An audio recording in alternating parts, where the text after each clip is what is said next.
Vinita Hariharan a chance to respond to that, what the Congress party has said.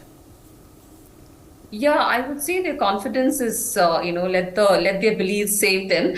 You may want to review the performance in 2018 when you came a distant second with just 19 votes, and BRS took away a large share of the votes in the last assembly elections.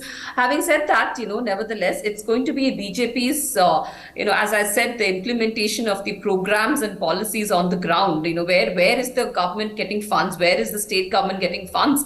They have absolutely no funds. With the Congress spokesperson himself has validated that the BRS government has absolutely no funds in the treasury, and it's an absolute mismanagement of funds. And therefore, it is the strength of the central government programs which has actually helped Telangana to grow from strength to strength from when it was formed, in the way back in 2014. If you see the kind of, before that. So what is the budget for tribal welfare done by the UPA government? It was just about 24,000 crores, and 23-24 we have 1,24,000 crore as the tribal welfare fund given by the central government. And as I said in the last section of your debate, 2.52 lakh crores is the kind of development funding that we've given to Telangana. And if the Telangana government had cooperated in a better manner with the central government, it would have been 3.5 lakh crores. And this includes a slew of measures for farmers, for rural development, for backward districts, for the AIMS in Telangana, for medical facilities, the Jan Dhan, the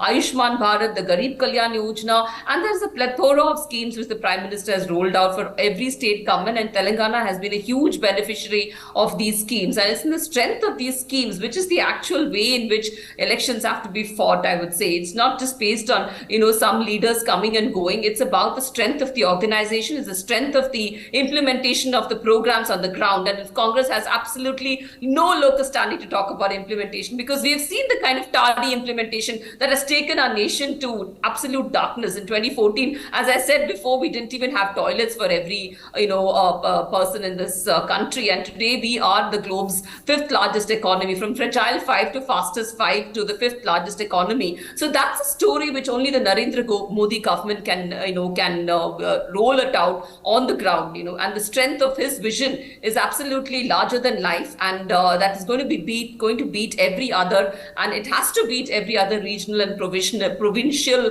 I would say, governance that we have in various state governments, which is why this country is still not progressing the way it has to. Because if you have a one single national, kind of an ethos or a national agenda in mind before your state agenda in mind, then the country would really progress in a way that it has to. It should have been much faster, but unfortunately we had a party ruling until 2014, where only one single family is given all the importance, and all the the power that wields from behind the scenes is just one single family. Whereas we believe in organizational strength, and that is why we have Modi ji also coming in and campaigning for the elections, because it's the strength of the organizational framework of the party. Every single one of us is just a karyakarta, and we don't hold our kind of positions on our head and walk around. So we all kind of blend into the organizational strength and the organizational ethos, which is implementation of last mile projects on the ground, infrastructure.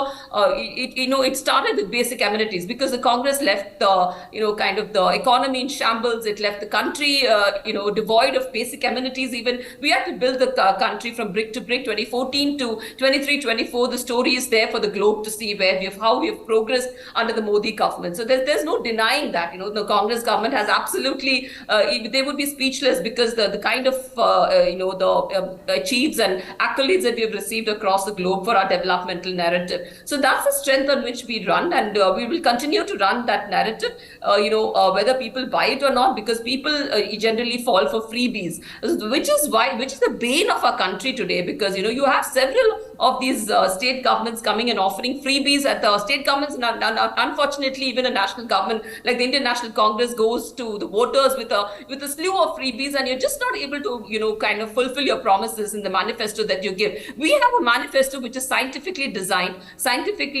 designed, and we deliver on the ground. You can see the last 5 years performance that for the state of Telangana and for the country. Okay.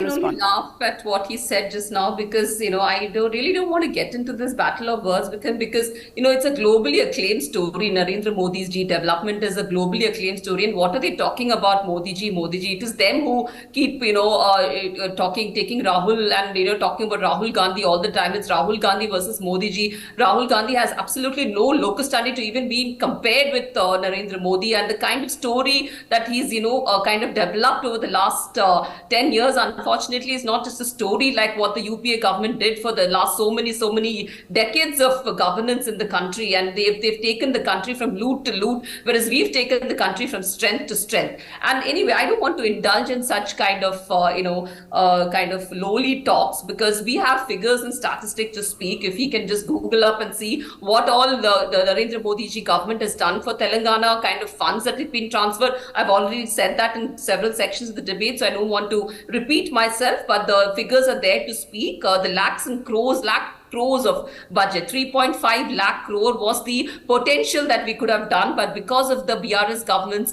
interference, we could just do 2.52 lakh crore, but that itself is a huge amount which the Congress can never even imagine of, kind of managing and giving it out to states. And I think the spokesperson here from the Congress has to take a lesson or two from cooperative federalism, which we call it in the administrative structure, and how Government of India programs are implemented. The UPA government really needs to take a lesson in implementation because they're only good at framing grand policies, but never good at implementation. And they talk about the BRS government here, all his, you asked him about whether the Congress has a chance, but he only talked an anti-narrative because they don't have any accolades in their pocket to talk about. They have nothing to speak of on the ground. That's why they talk about, anti-BRS, anti-incumbency. They talk about Rajasthan. Rajasthan is the rape city today. It's where the women are the most unsafe in the country. And look at the kind of corruption scams that have been, witnessed in the Gehlot government, the Red Diary and whatnot. We just had a discussion last day on the Rajasthan government's, efficacy on the ground, the failed efficacy of the